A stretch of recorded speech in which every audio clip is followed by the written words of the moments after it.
And so I'm sharing my screen, and Nicole, Lezin, and I will actually take turns sharing our screen, so you can actually see. It's almost like the behind the scenes look at what you might see as we're suggesting different settings, or where you find certain things on your screen.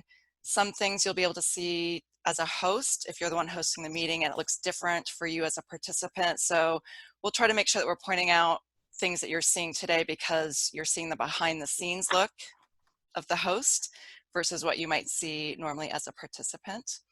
But I think we'll go ahead and get started now. It is 12:03 and we have a lot to cover today. I think if anything, we had to trim down what we wanted to be able to show and share today, because there's so many great features and tools that you can use within Zoom. And with just a brief hour together, we wanted to make sure that we're covering the basics of hosting meetings. And then again, we'll stay on the call for a little bit longer when we're done with today's session. So if anyone has any burning questions or wants to learn some of those fun tips and techniques, and actually I see Kate, you figured out how to create a virtual background, and Adriana. So anyone else that wants to learn how to do those kinds of things will stay on a little bit longer at the end to do that. But for now, I think we wanted to actually start off doing a group hello. So it's partly practice to mute and unmute ourselves, but also a fun way to just start off the meeting. So everybody go ahead and unmute yourselves if you can. And wave or make a funny face in the camera so that we all see you, and everybody say hi all at once. Hello. Hi. Hello. Hello. Happy April Fool's Day. Yeah. We won't be playing we won't be playing any jokes on you today. We'll keep it fairly straightforward. And then go ahead and mute yourselves again. And we'll just keep reminding you, like if there are times when you have questions, that you can unmute yourselves or raise your hand or chat us in the chat box, and we'll do our best to keep up with all the questions and comments coming through in the chat box. If you want to raise your hand to get our attention and let us know that you have a question that you want to ask us out loud, you can do that by opening up your participant box. So if you click on your manage participants, actually for us as hosts, it says manage participants. For you as the participant, it probably just says participants. If you click on that, you should see a box open up like this. Can you see my box that lists 57 participants? Thumbs up or not, or head nod? Yeah. And so you should see on yours towards the bottom of that box a blue hand to raise your hand. And I can see that Kate clicked on that, Nadia clicked on that. Okay. So you can basically click and unclick that. Click it to raise your hand, click it again to unraise your hand or lower your hand. So again, we'll keep an eye out for those in the participant box so that, oh, and actually you can see that I can see from this gallery view who's raised their hand. So it helps us know, like if we need to call on someone or say, Nadia, go ahead and unmute yourself and tell us what you want to say. So lots of different ways to try to interact both non-verbally through the chat box. And again, we'll have opportunities where we'll invite you to unmute yourselves and actually talk with us. But we do, especially when it's large groups like this, we tend to ask everybody to mute themselves to minimize the amount of background noise and echoing that can often happen. So that's one of the tips that we have if you're hosting meetings, that you might want to do that as well. And in fact, when you are a meeting host, you'll see something like this in your version of the participant box where you have the option to unmute all. So say I've unmuted everybody. We can hear a little bit of the background noise. And then I can mute everyone again. Yeah. Okay. And if you have someone who is a co-host, like Nicole Lezin is my co-host, and so you just have to be careful that when you mute all, just to remember that it means you're also muting your co-host. So if they're talking it means that you are muting them as well. That happened to us last time where we had to coordinate our muting and unmuting and talking. So just a little tip there for hosts and co-hosts. Okay, so we are, again, I'm Nicole Young and Nicole Lezin, unmuted temporarily.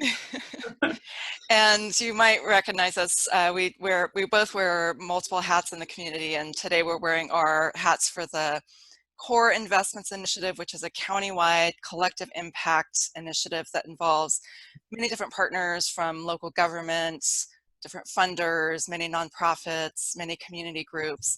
And collective impact is really about how do we bring people together in different ways to develop a shared vision and work towards shared goals to create equitable health and well-being for all people across the lifespan throughout Santa Cruz County.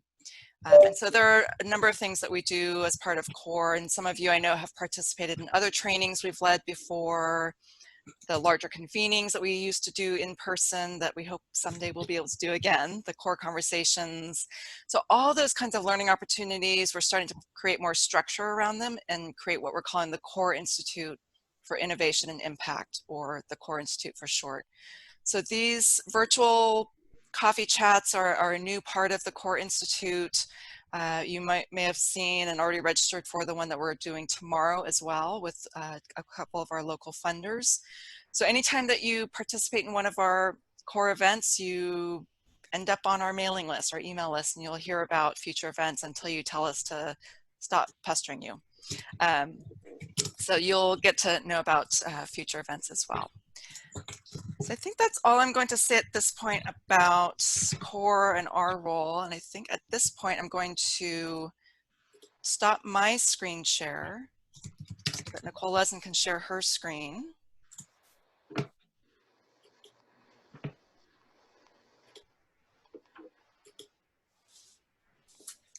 Okay. I'm hoping everyone can see my screen, which is the settings part of Zoom. So we're assuming that most of you have a Zoom account by now from our session last time. But if you don't, you can set one up and create a profile for yourself. And then you will have an account login. But if you want to follow along, you would log in, and here you are at a page that looks like this where you can see the settings for your meetings. And what we're trying to do with this demonstration here is to go over some of the features that we use a lot. We can't get into every single one, but we've mentioned before, Zoom has a very good help center. There are a lot of tools, tutorials, documents, lots of different ways, little videos that, that they can help with different kinds of issues. And we learn something new every single time we do a Zoom meeting, including today. But we'll send a link with those Zoom settings for some of the things that we have found most useful and that we'll cover today, instead of inserting them into the chat room. Because another thing we've learned is that as Zoom has become more common for meetings, I know all of us are using them a lot, people have found ways to exploit that connectivity for bad purposes. So there's some privacy settings we'll mention today. Some of you may have heard about Zoom bombing, which is people just infiltrating a Zoom meeting for bad purposes. So we want to be careful about that while we're still getting together. So if you can see my screen with the settings, I'm going to walk through some of the things here about how to schedule a meeting and some of the settings that you might want to consider having in place as options. So what I'm going to go over right now, your screen may look different. I'm on a Mac. Nicole Young is on a PC, so that's one difference. I'm using the Firefox browser, and she uses Chrome, so things might look a little different on your screen. Don't worry about that, but most of these categories will be there. So for example, we learned this morning that I have these headers that are lighting up in blue that correspond to these on the right, and they didn't show up they show up in Firefox but not in Chrome for some reason. So just be aware of that if in case it looks a little different. So I'm going to start going through some settings, and these are settings that create the options for your individual meetings. So these are global settings that give you the possibilities to do some of the things that we're doing today, like polls and breakout rooms and co-hosting, but you need to set them up ahead of time. So under schedule meeting, this category right here, we recommend leaving the host and participant video buttons off, as you can see them grayed out here. And that's because we want people to have the option as they come onto the meeting to not automatically be videoed on. So that's something you set yourself. And ditto for the audio types here that you see, telephone and computer audio, that gives the users the option of what they want to do. Do they want to use just telephone, just computer audio, or some combination? In our last tutorial chat session, we talked about some of the echo issues that some of you may experience when you have too many audio feeds going at the same time. So there's a reference for that. So if you hear that in your meeting, you may want to ask people to choose one or the other, but this gives them the most options. Then moving through these, we don't recommend using your personal meeting ID for some of the security reasons that we mentioned earlier, but you have the options of requiring a password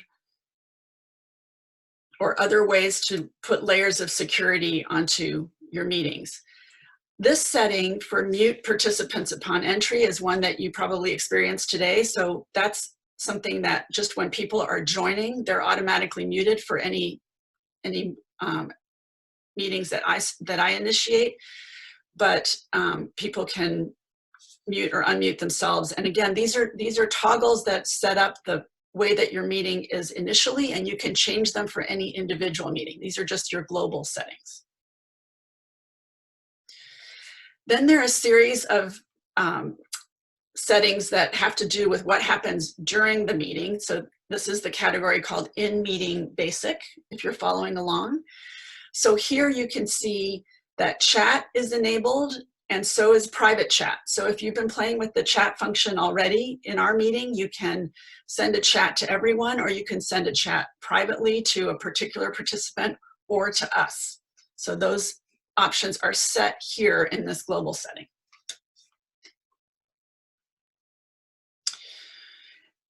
Nicole and I are co-hosting today, and we often do that. And we recommend that for a large Zoom meeting because that lets one of you kind of monitor the chat and questions while the other one is presenting, as I am right now. But to have that option, you want to choose this co-host that allows you to add other hosts. And ditto for a function about polling, which we'll be playing with in a little bit too. So again, you're setting these up to give yourself the option to do that in individual meetings. Screen sharing is another one that is good to have pre-checked. And for right now, we've only got the host one selected here, again, for security reasons, so that people who are participating, who are trying to take over your screen, can't do that without your permission. So it's unfortunate that that has to be checked, but for now, I think it's a good idea. Nicole Young is going to go over some of these features later, annotation and using a whiteboard. But again, these are ones that you might want to have checked ahead of time so that they can be used later. And we're also going to play with breakout rooms. So if you have the intent to use breakout rooms in your future meetings, you'll want this checked in your global settings as well. And here's the virtual background that many of you have just discovered how to use. So that's checked here to allow people to replace their background with any image.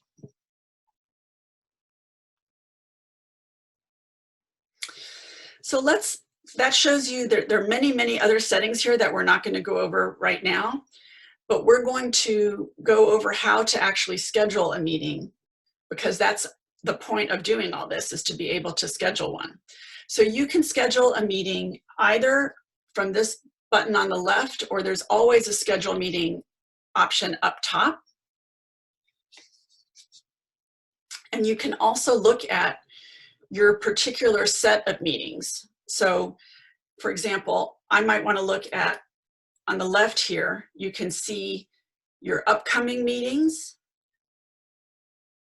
meetings that have previously happened, the features of your personal meeting room. So this is some of the features that we just set up, and templates, which we're not going to go over today. But these are all the ways that in order to populate these fields of upcoming meetings and previous meetings with ones that we've scheduled. So we've got a background unmuted there just to demonstrate. So if we wanted to schedule a meeting, we can do it in a number of different ways, but as I mentioned, there's always something at the top of your screen that Zoom provides to let you do that. So I'm going to schedule a prep meeting with Nicole Young for our next coffee chat. So you would have a topic, you can enter more descriptions if you want. I'm going to make it for tomorrow morning and early probably so that we can get going. What do you think, Nicole, 7:30? Probably an hour. If it's a recurring meeting, you would check this here and say how often, but I'm going to spare her a recurring Thursday morning meeting. And I'm going to have the meeting ID automatically generated. I don't need a password. And I'm going to leave our video options off. So again, these are all things that are possible because of the settings, the global settings that we just set up.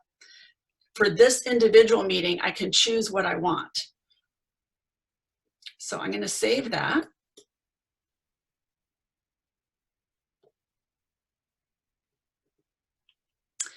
And then there are a number of options for how to invite people. So let me show some of those. I'm going to go into editing the meeting.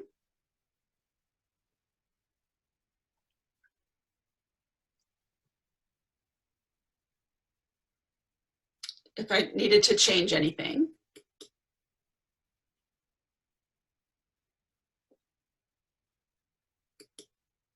Here's, you can see the meeting showed up on my upcoming meetings.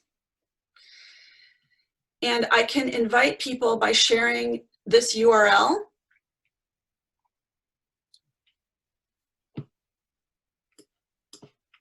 I can also copy the invitation and put that into an email, or I can send an invitation from my calendar. My calendar sometimes doesn't sync up perfectly with Nicole's, so I'm just going to copy this invitation and add it to an email to her. And if I do this copy meeting invitation, all of the information for your attendees, so the link via a URL or a phone link or both, goes into my clipboard, and then I can put that straight into an email or however it's best for me to communicate with someone. So just know that you have many choices about how to invite someone directly from a calendar, by sharing the URL, or an entire invitation with lots more information. So I'm going to stop sharing right now and turn this back to Nicole. Okay. And I see a couple other questions in the chat box. So a couple of them that were coming up were things like, are these kinds of features and settings that Nicole Lezin was covering, are those only available in paid accounts? Those features are all available in the free accounts. The main difference between free and paid is just the amount of time you can have meetings for. So free accounts, you can have meetings for up to 40 minutes before you get kicked off, although you could just keep starting new meetings with people. Paid accounts gives you just unlimited time for your meetings. So if you need to have longer meetings, that's one of the main benefits. There are some other just more specific like settings that you can have with paid accounts. But from what I understand, I think having gone from having a free account to a paid account, it's really the time limits that makes the big difference. And for hosts, I'm going to ask, is anyone on this call someone that has a free account?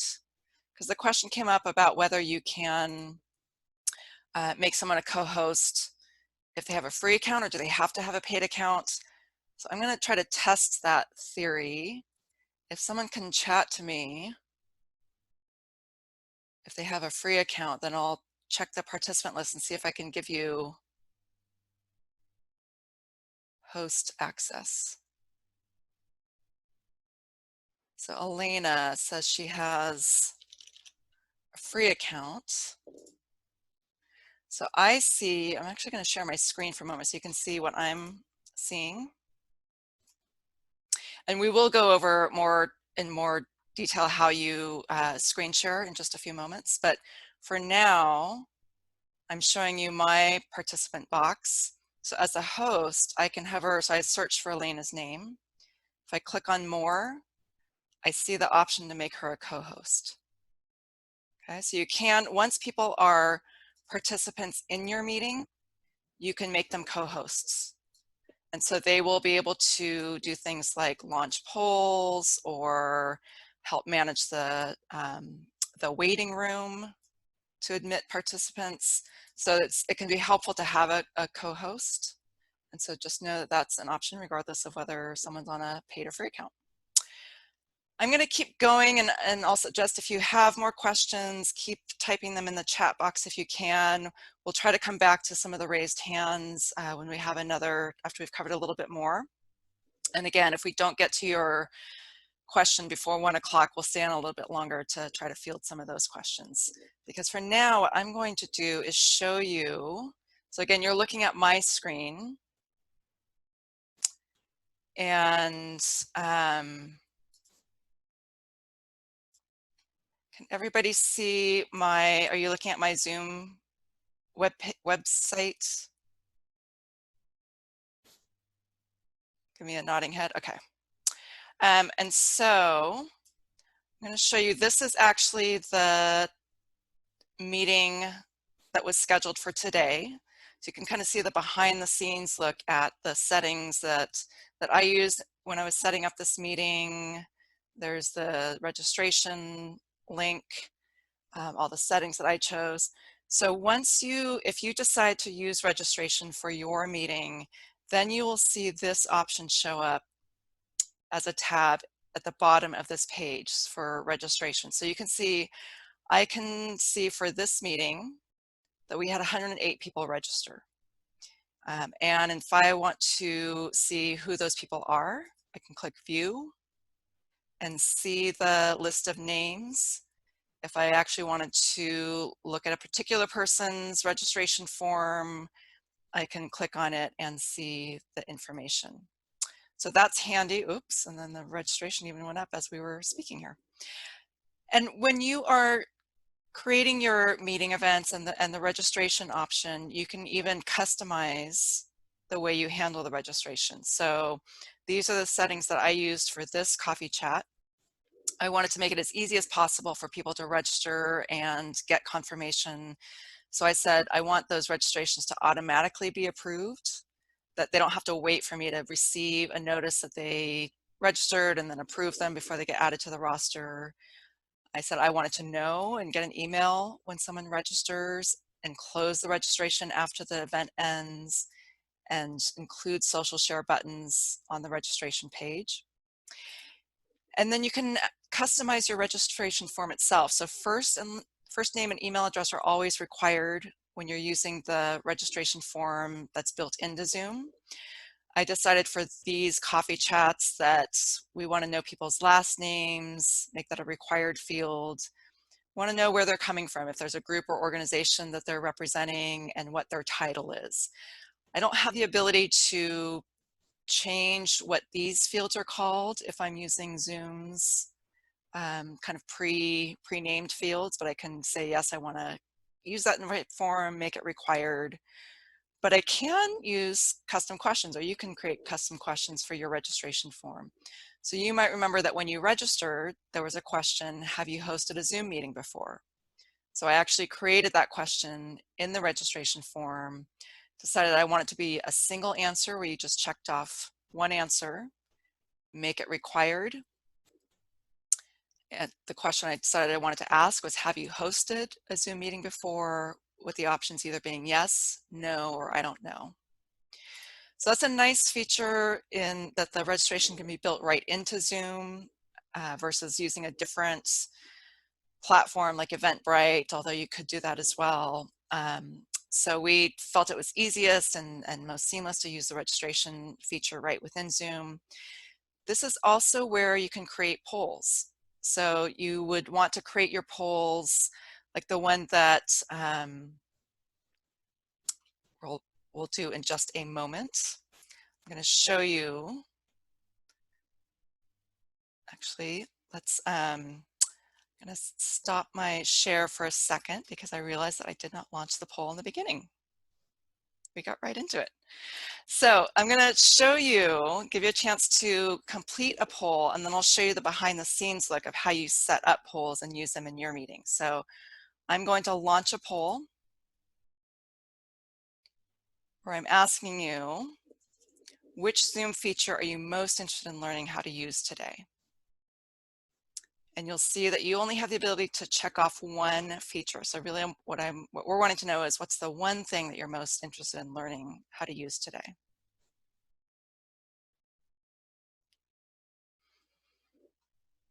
So I can see that responses are coming in. I'll give you about 10 more seconds to respond if you haven't yet, and then I'll close the poll.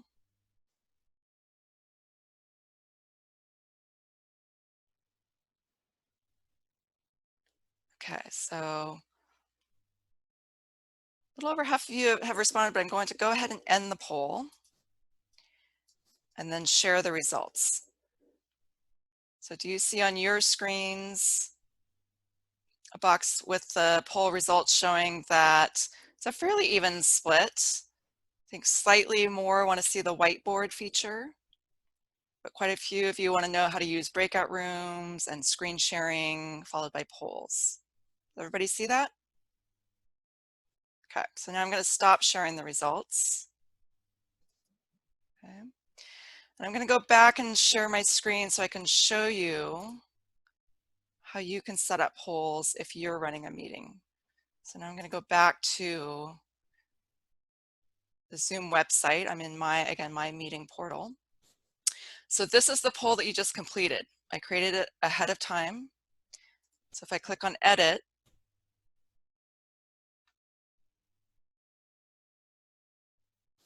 let's try that again. Oh, the poll has ended, so you can't see it. So let me show you this one that I created as well, so you can see the behind the scenes. This one is going to be just a fun one. So I've called it ice cream. That's the name I gave the poll itself. And I'm going to ask you, what are your top 3 favorite flavors of ice cream? So remember, the last poll that you just did was a single choice. You only got to pick one answer. This time I set it up so that you could pick more than one answer. I'm prompting you to just pick your top 3, but really I can't stop you from picking more. And you'll see that then here in the poll, you can enter up to 10 different response options. So I've already typed them in just to make it faster. You can create a poll, one poll that has multiple questions.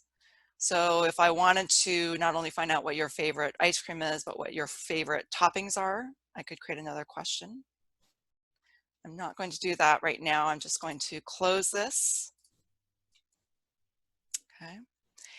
And I'm going to go back to the Zoom meeting and show you. And so this time, because I'm still sharing my screen, you'll see both the poll that participants see, and then you'll also see what a host sees when a poll is launched. Okay. So when I click on my polls icon, I see this box again. Because I have created more than one poll, I'll see this little drop-down menu. So now I want to launch my second poll about ice cream. I'm going to launch the poll. So again, this is the host view. I'm going to launch the poll. And so do you see the poll pop up again now on your screen? So go ahead and answer it. Pick your top 3 favorite flavors. And then you should be able to see on my screen also that I'm seeing the results get calculated in real time. And I can also see how many participants have voted versus how many, or what % of the participants have voted.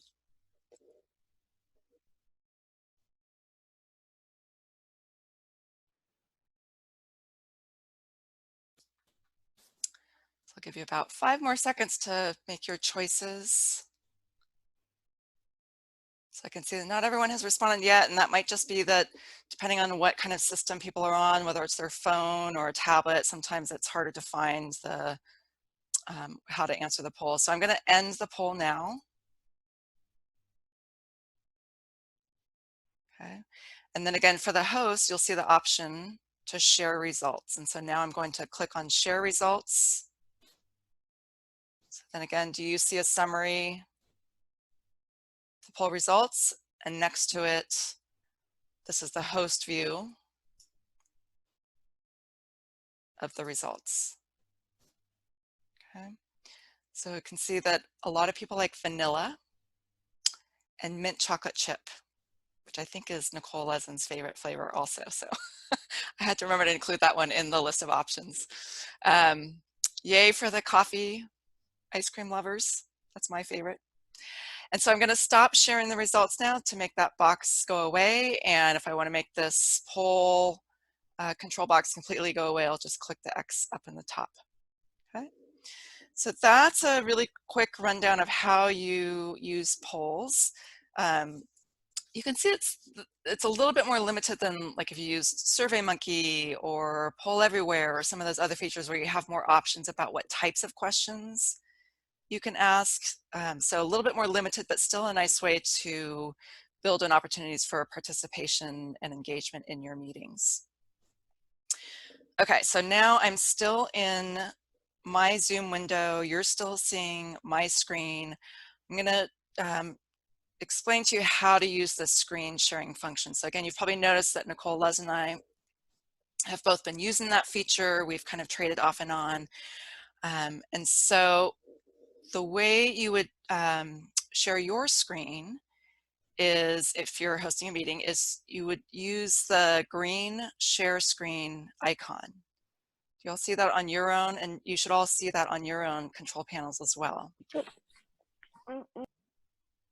Okay.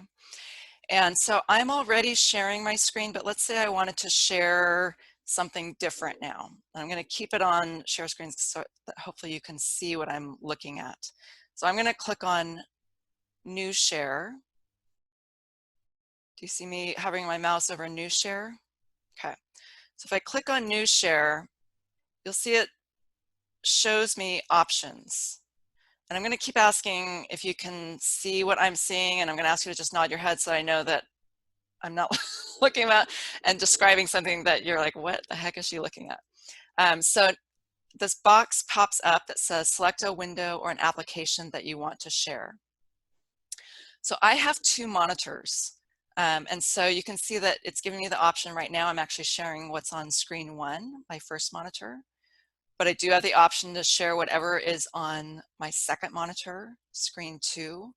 So for me as a host right now, that's actually where I have my participant box opened up. The chat box is opened up, so I can kind of keep an eye on that without it blocking what is showing on screen 1. So basically just remember that if you choose screen 1, or if you have a screen 2, it's showing whatever is open on your computer. So you just have to be careful that you don't have things open on your computer that if you were to share it, you wouldn't want your whole meeting participants to see. You can also choose to show just maybe a specific program or application that you have open. So for instance, I have the agenda for today open also on my computer, but if I wanted to only show whatever is in Microsoft Word, I could choose to do that. Okay, so I'm going to share that for a second.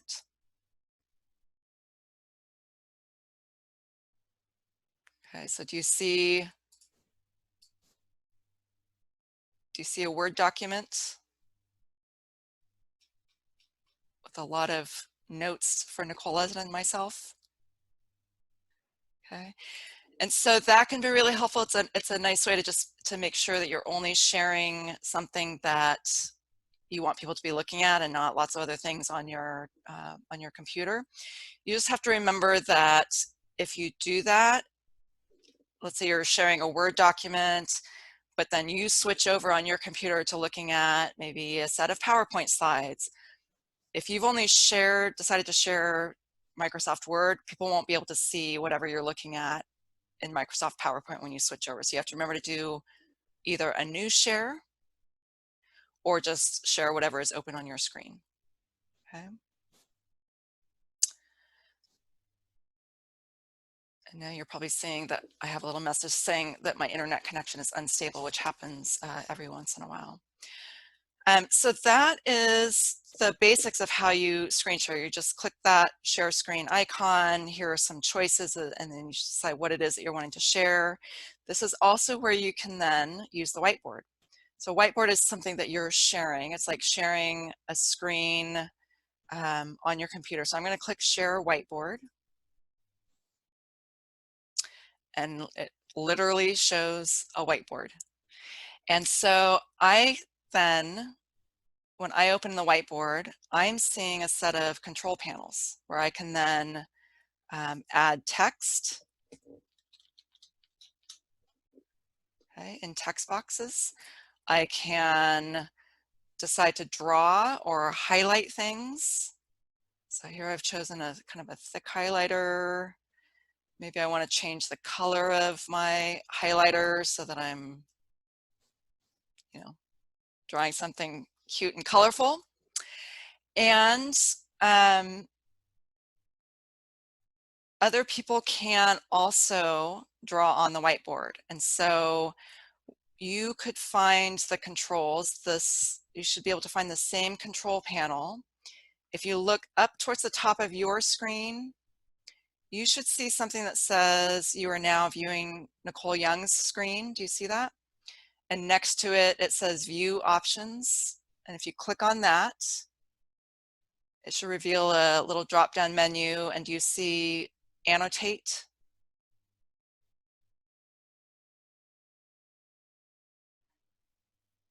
And I'm just going to say that in my screen, I can see Lynn Simpson, which is great because I can see her head nodding when I'm asking, can you see things? So that's really helpful, Lynn, that you're, those kind of nonverbal cues is a great way to maintain communication in meetings. So I see lots of people have found the annotate tool, which is great. You can use stamps. So this is great, like if you are doing maybe a group brainstorming session and you have someone that is typing things, or you want to have multiple people typing things and capture it all, this is a way you can do that. As a participant, you can, I believe your options will only allow you to clear your own drawings. When you're the host, you can decide whether you're going to clear everything or just the things that you've added, or clear other viewers, participants, drawings, or words. Okay. You can also save a whiteboard. So let's say you've done a beautiful brainstorming session like this, and you want to save it so you can find it later. Just click save. So it's saving to a file on your desktop. So I can actually, it went away. But if I had clicked faster on show in folder, I could have found that it basically saves as a photo image in my hard drive. Okay, so that is the whiteboard combined with the annotation features. Another thing to know about annotations is that you can also, so I'm going to leave the whiteboard for a second. I'm going to go back and share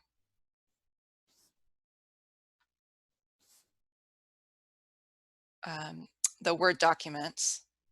And you can see that you can still annotate on a document that's being shared, right? So it doesn't just have to be the whiteboard, but notice what happens then when I scroll through the document. So when you're annotating, it's basically like you're writing on a window or a mirror. It just stays there. So you're not actually like co-editing or co-creating a document that then stays.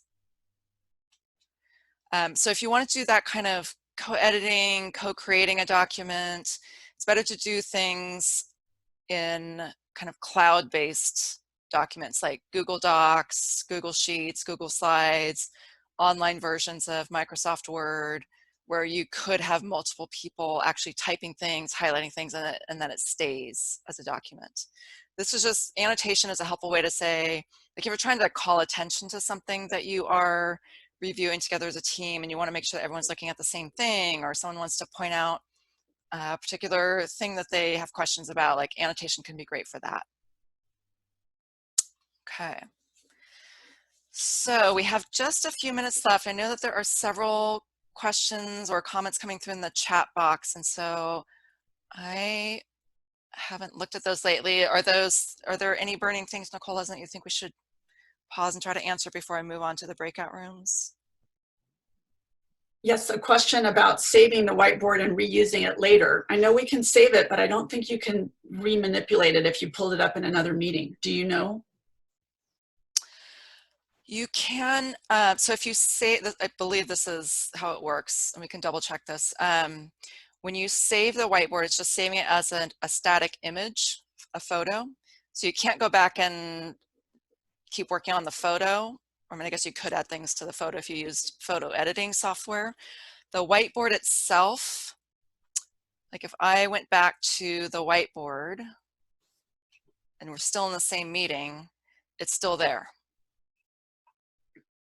So I believe that as long as the meeting is active and you haven't cleared the drawings, you could go back and go ahead if anybody wants to try to add more to it.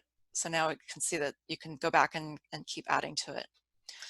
So as long as the meeting is still active. And we have a question from Jane about whether it's possible for each person in a chat room to have their own whiteboard. It's designed to be this communal image that everybody's contributing to and working on. Right, so you only see the whiteboard when you do a screen share because it is that kind of a collaborative tool. You can use whiteboards when you do breakout sessions, breakout rooms. So that's actually the feature that we'll cover next. And that's what we'll have you practice doing in your breakout rooms, to have someone share their screen, basically share a whiteboard. You can all doodle on it, just to get that hands-on practice. So I'm going to What leave about this. creating one ahead of time, Nicole, that you then bring up? Is it something you create only during the meeting? I think just based on what I know and how I've used whiteboards before, I think you could create it ahead of time. Like as the host, you would need to join the meeting early, create the whiteboard so it's there. I don't think it's something that you can create without being in the meeting and somehow upload. Okay. That makes sense? Yes. Okay. So I'm going to go back to my Zoom window and do a quick run through of how you use breakout rooms. And then we'll just do a very brief practice where we'll send you into breakout rooms for just a few minutes, because we are getting close to the end of our time here. So breakout rooms are a fun little feature. It's try to clear all the annotations. There we go. Breakout rooms is just like if you're in a live in-person meeting and you want to divide people into pairs or smaller groups, let them discuss something and then come back together as a big group. It's a virtual way of doing that. And so you might remember that when Nicole Lezin was going over the settings, the meeting settings in your Zoom account, kind of those global settings that you had to turn on or enable the option to use breakout rooms. So once you do that, then you can actually, when you are in a meeting, then you can turn on breakouts. Nicole Lezin, I'm going to mute you because I can hear you typing. Sorry. So,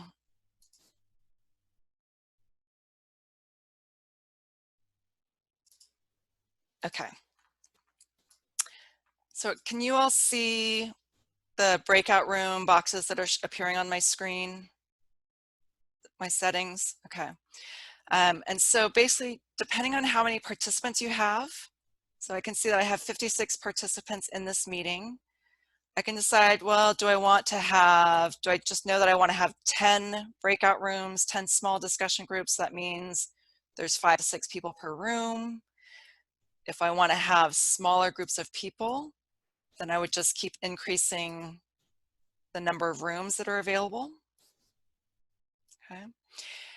You can either automatically assign people to rooms, meaning that once I create the rooms and open them up, Zoom just automatically sends people to rooms without me choosing, or I can manually go through the list and say, okay, this person goes into this room, this person goes into breakout room 2, this person, so that you can do that. And that might be a good option if it's a smaller meeting with fewer people. If you have, 55 people, that would basically mean that I'm spending a lot of time during the meeting going through clicking and assigning people. So it just eats up some of your meeting time to do it manually. So most of the time we find that we do automatic assignments. So I'm going to create the rooms. So you can see when I created the rooms that it just automatically and randomly assigned you to a breakout room. So as a host, I can decide, oh, I want to move this person to a different room, and I could just choose to put them in a different room. I could say, oh, I want to exchange this person with someone else, and maybe I'll do like that. So I'm doing all this before I even open up the rooms and send you to those breakout rooms. So as a host, you can do that. This is where it can be helpful to have a host and a co-host, so that maybe your co-host is the one that's actually facilitating while the host is figuring out how to configure all the breakout rooms, so that everybody isn't just sitting there waiting for the host to do that. If you are the host yourself, you actually can then join the breakout rooms at any point once you've opened up the rooms. You can kind of like visit the rooms, almost like you're dropping into small group discussions to listen for a while, and then you can leave that breakout room and go to another one. So lots of different ways you can use this.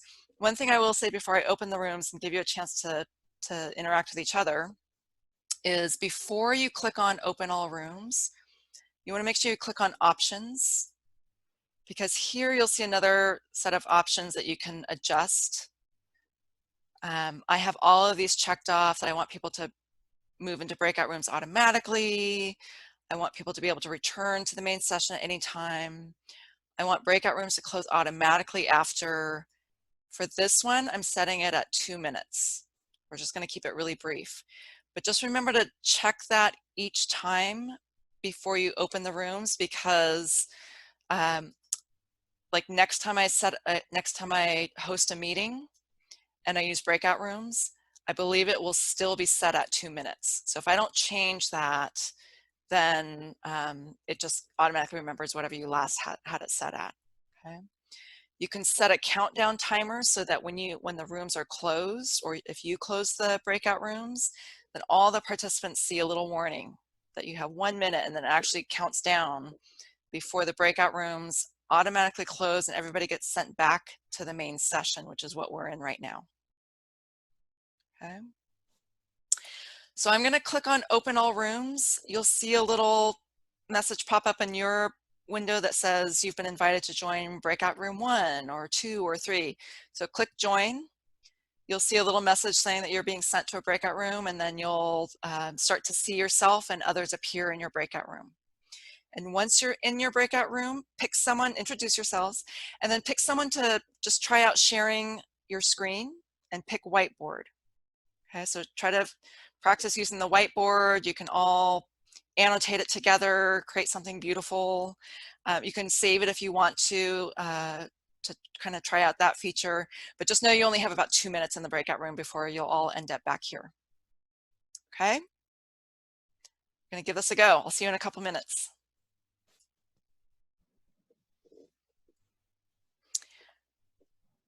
Okay, so I'm continuing to record as the meeting host. I can see in the control box here, I can see who has not yet joined. Oop, now everybody is in their breakout rooms. You can see we have 4 people, 3 to 4 people for each breakout room. Oops, some of these only have 2. And even once people are in their breakout rooms, you can see that I still have the option as the host to move someone to a different breakout room if I wanted to even out the groups a little bit more.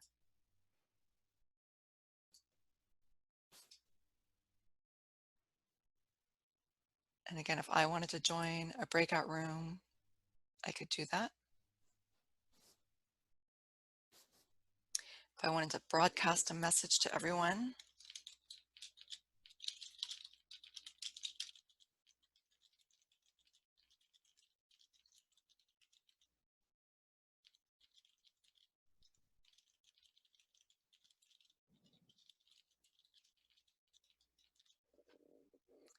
so I can click broadcast and that gets sent to everyone.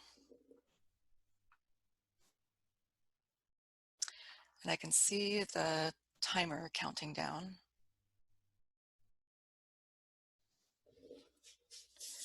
It tells me how much longer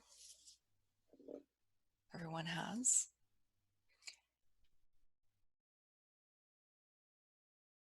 And when it gets down to 0, we'll see what happens.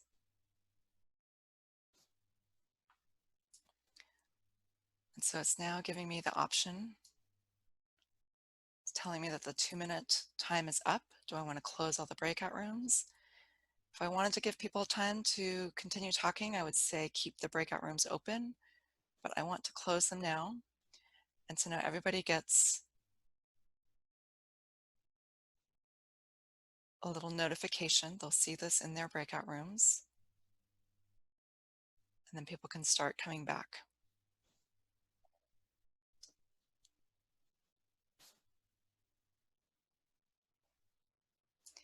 Welcome back.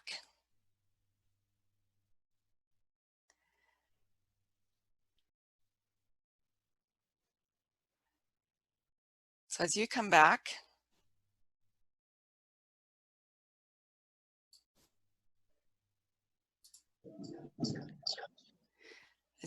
you'll see that the screen starts populating. I have it in gallery view, so I'm able to see everybody. And so I could see people as they were reappearing and leaving their groups.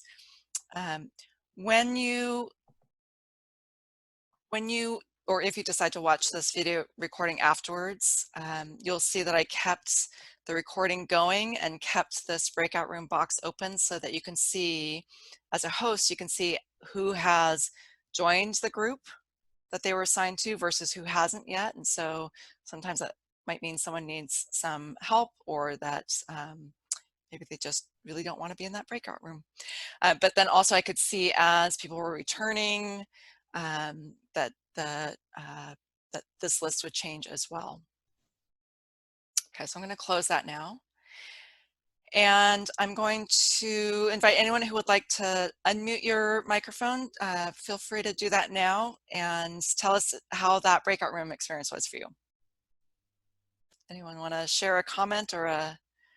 Yeah, my name is Amy Feldman, and so it was interesting because it's a little tricky. I think it was a little tricky for one of the people in our breakout room to find the little box where it said view options to click on the annotate word that enabled you to use the whiteboard. And it was not entirely clear.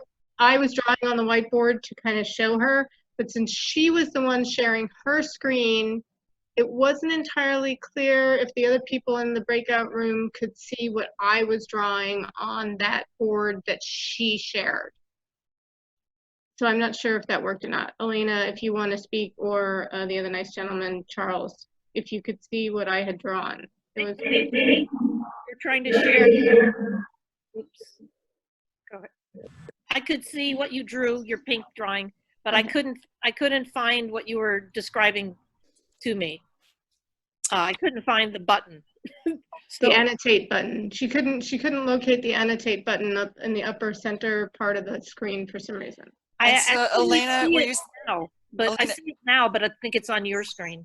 And Elena, were you the one sharing your screen? Yes.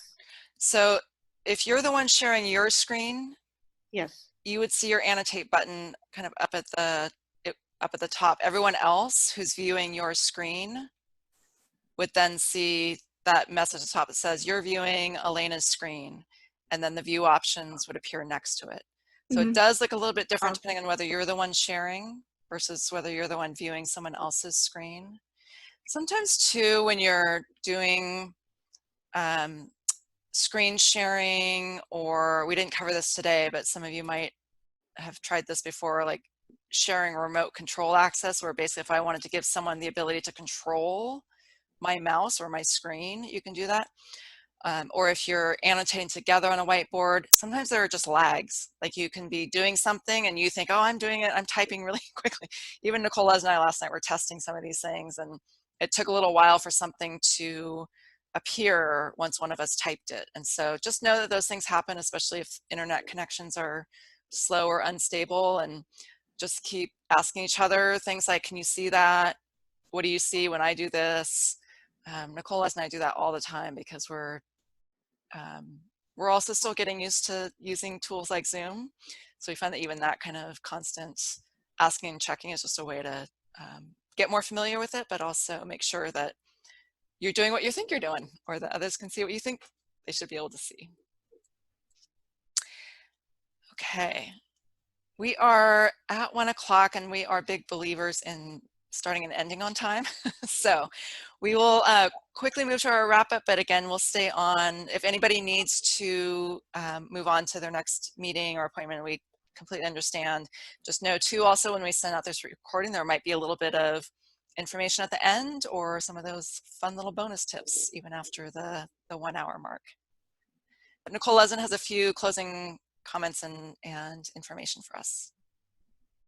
Well, I just want to thank everybody, and just let you know that we have another chat coming up tomorrow where some local funders will be, from United Way and the Community Foundation, will be sharing results of a survey about COVID-19 needs that many of you may have responded to.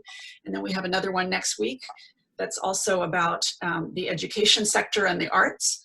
And we're trying to combine some more practical things like these with some of the more reflective and informative ones as well. So stay tuned for those. We also have a survey coming up in the chat room for a feedback survey, and we really appreciate your feedback on everything we do. We really use it to make these as useful as we can. So please let us know, either with the survey or other communication with us, what topics we can feature in future coffee chats. And I know we have some unanswered questions in the chat. So it looks like several of you think that the free accounts don't have polling or breakout rooms. So stay tuned. If we know people have to leave because we're past our time, but we're going to try to answer all of the chat questions and distribute the recording of this to the participants. So thanks for coming. Hang out for a few minutes if you can and want to, because we'll stay. But we'll see you next time. Thanks, everyone. Have a good rest of your week. Stay safe.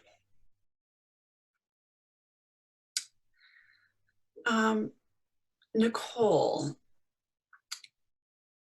for those still on, it looks like several people did not think you could use the polling and breakout on the free accounts. So I was trying to confirm that with Zoom. Kind of a mixed message on Zoom, yeah.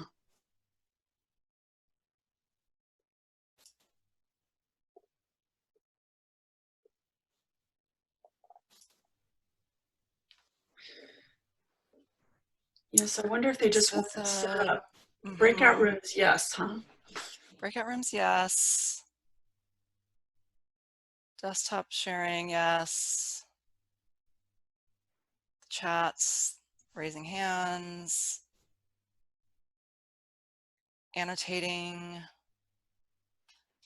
Let's see, I thought that the polling was also. I did too, but, and then I thought maybe it was a function of not having it set in the settings, but. Is there anyone still on the call that is one of the ones that has a free account but didn't think that you could use polling? Because we can do a little, if you're willing, we will do a little testing with you to see if you can log into your Zoom account and look at your settings.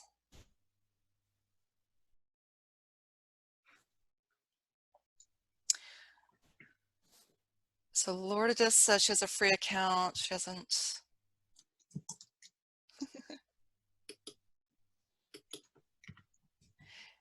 And so Lauren is asking, can I screen share my settings? So Lauren, are you logged into Zoom on a web browser? Yes. Okay, and so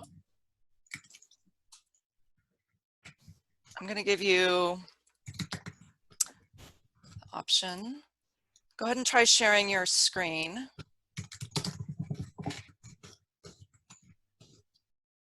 So Lauren, if you want to click on the share screen. So when I click on share, it says you cannot start screen share while the other participant is sharing. Oh, yep. Okay, so now I stopped sharing my screen. There we go. Lauren has Okay, screen. so Okay. I'm in settings, and let me just scroll through host, participants, audio, join before, personal meeting, password, mute, upcoming, in meeting, and it says, excuse me, basic, encryption, chat, play, file, feedback, display, allow host, allow show meeting, show Zoom, screen sharing, disable, annotate, whiteboard, remote, nonverbal, allow, meeting advanced. Huh. So now I'm That's where it would be, right? Says allow host to assign. Okay, so I've got mine turned on. You know what? I'm not sure on the breakout room whether I have tried it since opening that, but let me keep scrolling down. Closed caption, virtual, auto, only, HTML, allow, attention, waiting room, show join, email, others. So I might have the ability for the breakout rooms, but I don't see an option for, I'll turn mine loose here. So I don't see an option for polling though.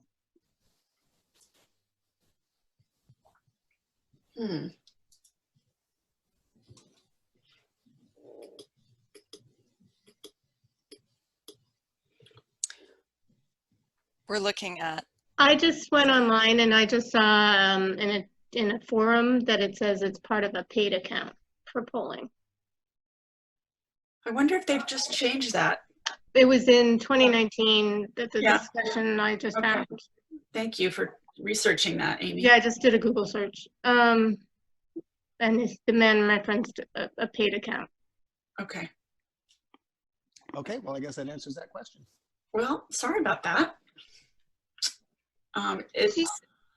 We found it handy, but it's also, there's a lot you can do without that. For me, I'm hoping to move my distance learning to a Zoom platform, and I would find that polling especially would be helpful for engaging, kids to make sure they're focused in and participating. Yeah. But, oh well. The Zoom account that's paid that I'm using right now is not super pricey. It's $14 a month. And you can shut it off after a month if you're not using it. You know what I mean? You don't have to commit to a whole year. You can just use it for the month. So if you want to just even test it and see if you like it for $14, if you pay for a year, it's actually cheaper than that. It's not, obscene in terms of cost, although there is a cost. Has anyone ever tried using background music with Zoom yet? Background music. Yeah, to like kind of create a warm feeling if you were having a more kind of fun event. Oh, Is it, do you Yeah. know if it's even possible, or is it going to be funky because of the fact that really audio kind of blocks out the audio with other people talking at the same time and stuff? Hi, this is Consuelo. I don't know if you can hear me, yeah, but I can hear you. I was in a Zoom meeting last week with someone who had background music, and it was awful. Okay. We could barely hear anything. It was distorted and a little annoying. So Thank that's you. my 2 cents. Good feedback. Excellent. I appreciate that. I've been curious because we're talking about ways to make Zoom meetings kind of more friendly and warm and fun, Mhm. and turn it into like a fun fundraiser kind of event or something like that, and make it more of like an event, not just a meeting. And I had a feeling that the music wasn't going to work well. Oh well. It's a nice idea, but it sounds like Yeah. you said, it would be hard to do in practice. Thank you. This was very good, by the way. I've been wanting to offer this. My buddy Brian is there. And I invited all the people in our All Good Work program to attend this today. Great. Thanks. I've been wanting to create a meeting just like what you did today, and I really appreciate it because we've been trying to get Zoom to do it for us, and Zoom doesn't seem to be responsive. Can I ask a question? When you're sharing your screen, is there a way to have that top nav bar disappear so that it's not blocking part of what you're trying to share? And I know you can move it around, but then you're just blocking some other part of your screen. Right. You can move it. I think you can hide the meeting controls. Oh, where'd you do that? So, and then, so under It's more. Mm-hmm. hide floating meeting controls. Okay. And then if you need them to reappear again, you just press escape.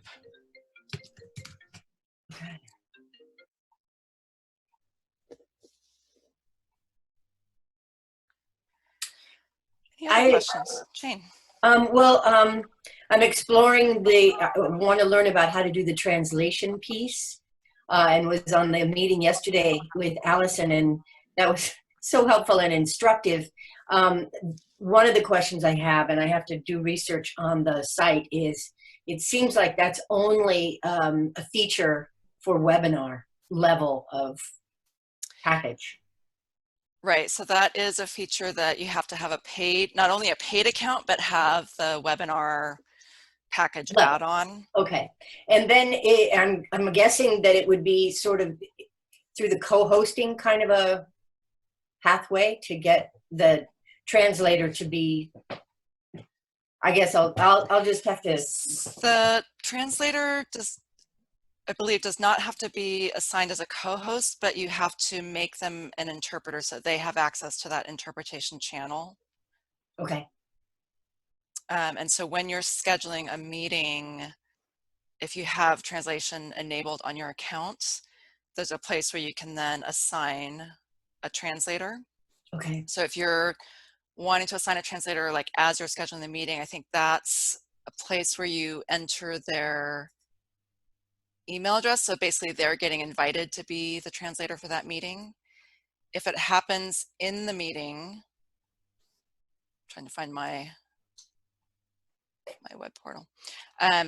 If you're doing it in the meeting like we had to do yesterday, I think what Allison had to do was once the translator joined the meeting as a participant, then Allison as the host made a participant the translator. So I wasn't able to see the back end of what she was doing.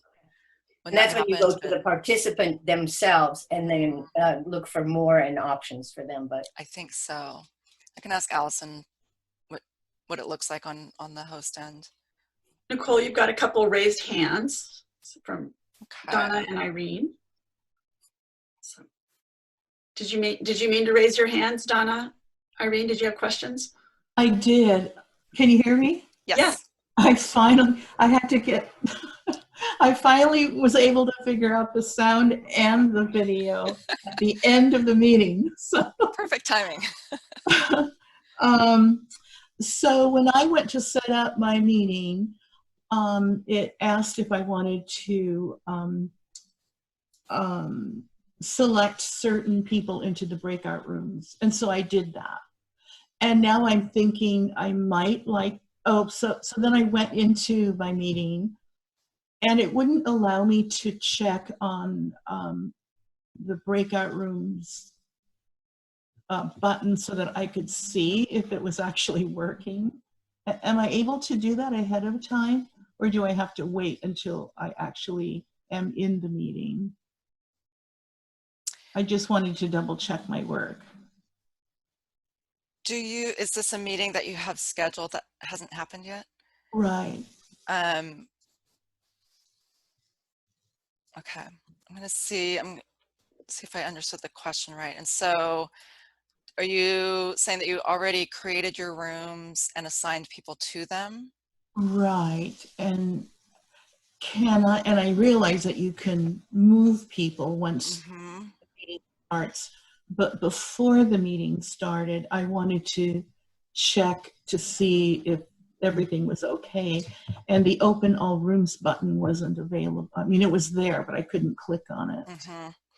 Right, so the breakout rooms, like we're able to see the breakout rooms, and right now there are people assigned to them, those of us that are left on the call, because the meeting is active and there are participants other than me, the host, on the call.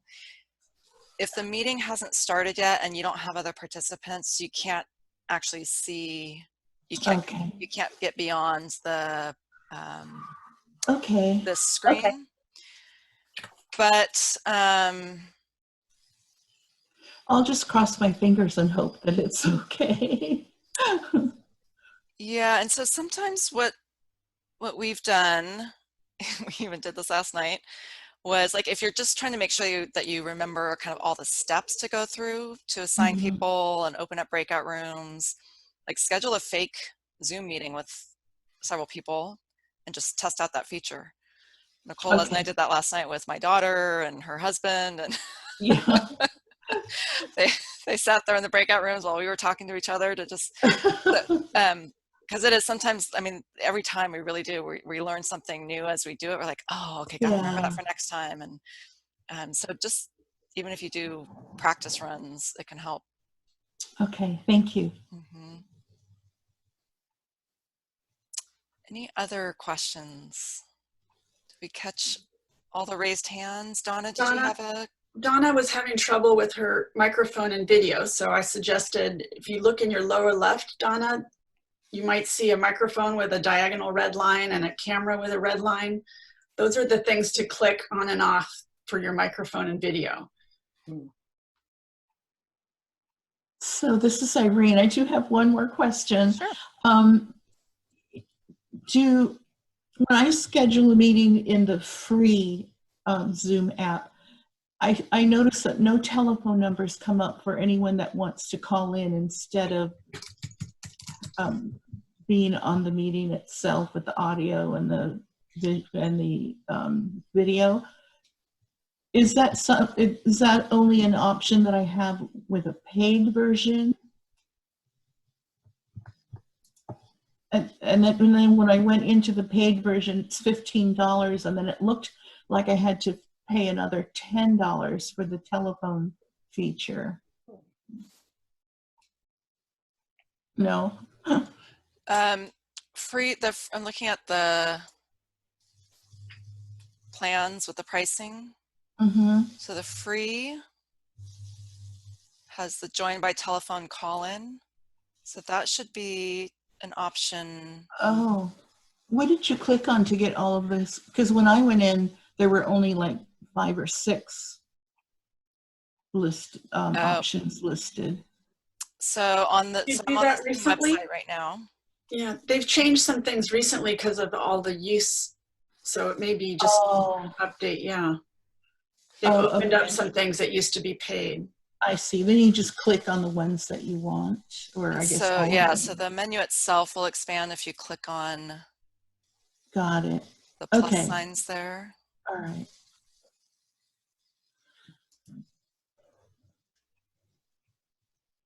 So those are all the things that are available. In the free version, yes. Yeah. All right. Thank and you. then right, so here's kind of the cheapest of the paid plans, which I think is what both Nicole, Lezin, and I have as well. Yeah, I think I sprang for the Pro, Nicole, because I had to do some webinars last year.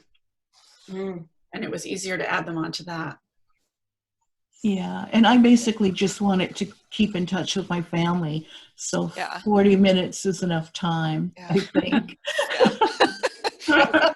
The perfect amount of time. Yeah. Sorry, gotta go. Or even too much. Yeah. It's interesting because I don't actually see anywhere where it says that polling is only, like, I don't see anything that mentions polling. I know. I couldn't So find it I either, Nicole. wonder if it's Yeah, part of the. It's weird. I went on their own site first to search and couldn't find it either. Huh. It's very odd. We'll look into that a little bit We more, will. just to, because if we need to edit the video recording today or add some kind of notation to clarify that, we'll do that. Yeah, they definitely, they are not clear about that at all. Yeah, yeah. There are a couple other hands that are raised. See, Donna, are you able to, do you want to say hello? I think we unmuted you. I don't know if Donna's still there.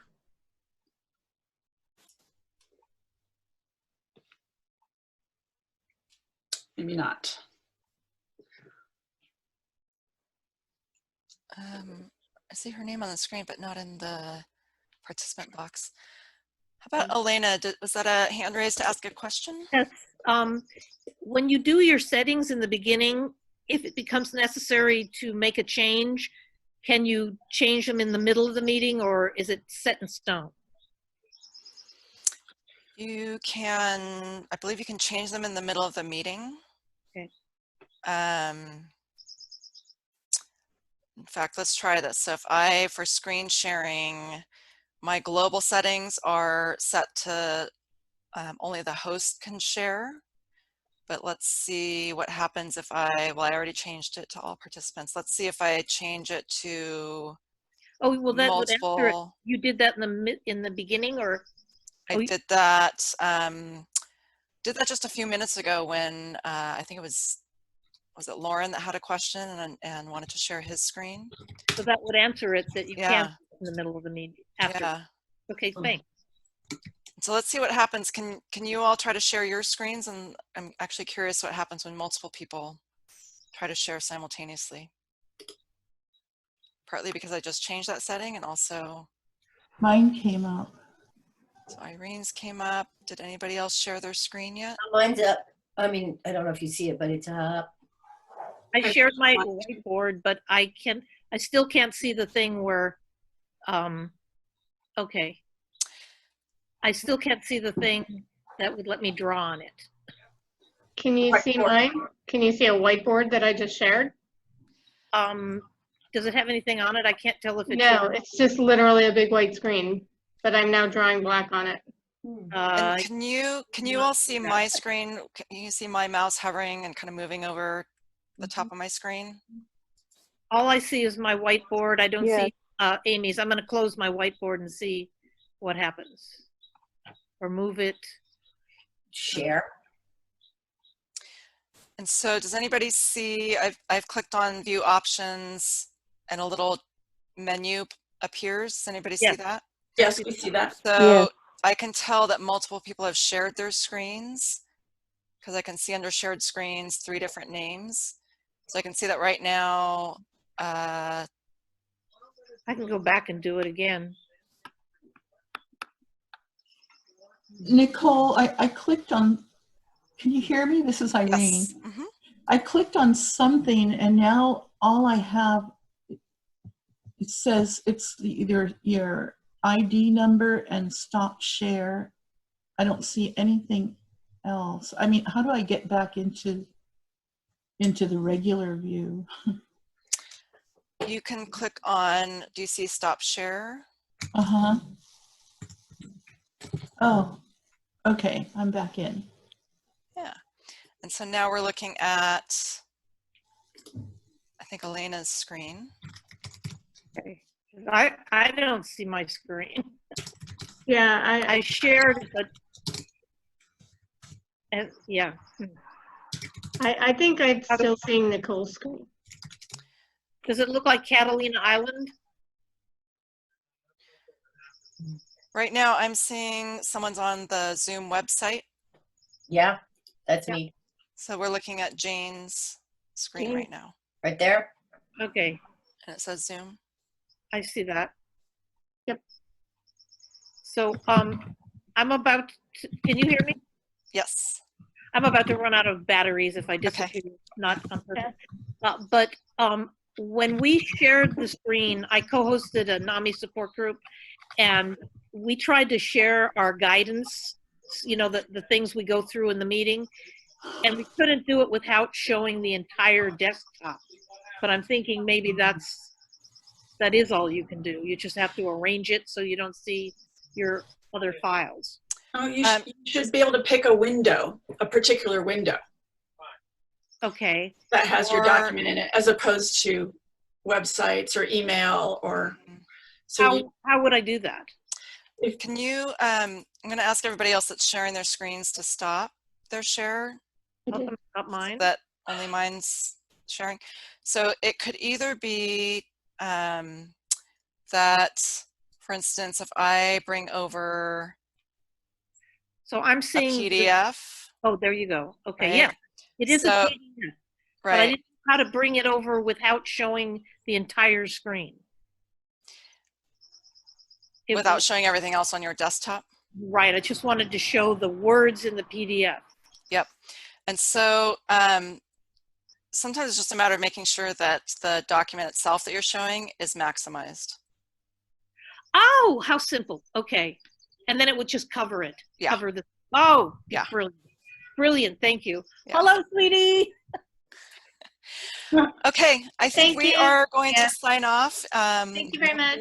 Thank you. Other questions. Thank you all. And Thank you, everybody. Nicole and Nicole. Bye. bye.